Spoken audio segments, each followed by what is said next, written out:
5 মাস বন্দিদশা কাটিয়ে সুড়ঙ্গ খুঁড়ে উদ্ধার হন 75 বছরের আব্দুল জব্বার ও 48 বছরের শিল্পী খাতুন। সিরাজগঞ্জের রায়গঞ্জে একটি আয়না ঘরের সন্ধান পাওয়া গেছে। শুক্রবার 2 মে চান্দাইকোনা ইউনিয়নের সোনারাম গ্রামে এই ঘরের সন্ধান মেলে। স্থানীয়রা জানান, এই গোপন কক্ষে মানুষকে আটকে রেখে জমি দখল, চাঁদা আদায়, কিডনি বিক্রি ও নির্যাতনের মতো অপরাধ চালানো হতো। জানা গেছে, দীর্ঘ 6 মাস বন্দি থাকা 2 ব্যক্তি গত বৃহস্পতিবার ভোররাতে ওই ঘর থেকে বের হয়। তারা টানা 4 থেকে 5 দিন ধারালো কাঁচি দিয়ে মেঝে খুঁড়ে একটি সুড়ঙ্গ তৈরি করে বের হন।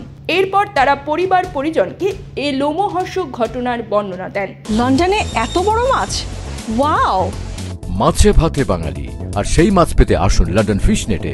জি হ্যাঁ, ইস্ট হ্যাম পুরাতন টাউন হলের সন্নিকটে আপনার প্রিয় মাছের সম্ভারে ভরপুর। আসুন, দেখুন, বাজার করুন ছোট বড় সব ধরনের মাছ। শিল্পীর ভাষ্য, আরাফাত, শরীফ মেম্বার, কামরুল সহ 8 জন মুখোশ পরে আমাদের নির্যাতন করত। আব্দুল জব্বারের ছেলে শফিকুল ইসলাম বলেন, আমার বাবা নিখোঁজ হওয়ায় গত 12 নভেম্বর থানায় সাধারণ ডায়েরি করি, তাতেও কোনো সন্ধান পাওয়া যায়নি। কিন্তু গভীর রাতে বাবা ওই আয়নাঘর থেকে কৌশলে বের হয়েছে। তিনি খুব অসুস্থ। আমরা তাকে উপজেলা স্বাস্থ্য কমপ্লেক্সে ভর্তি করেছি। এই ঘটনায় জড়িত সন্দেহে এক ব্যক্তিকে আটক করেছে পুলিশ।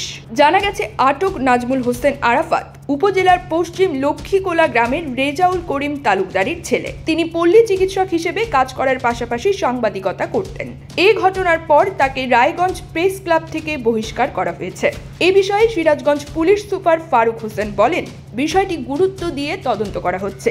এ ঘটনায় আইনি ব্যবস্থা নেওয়া হবে।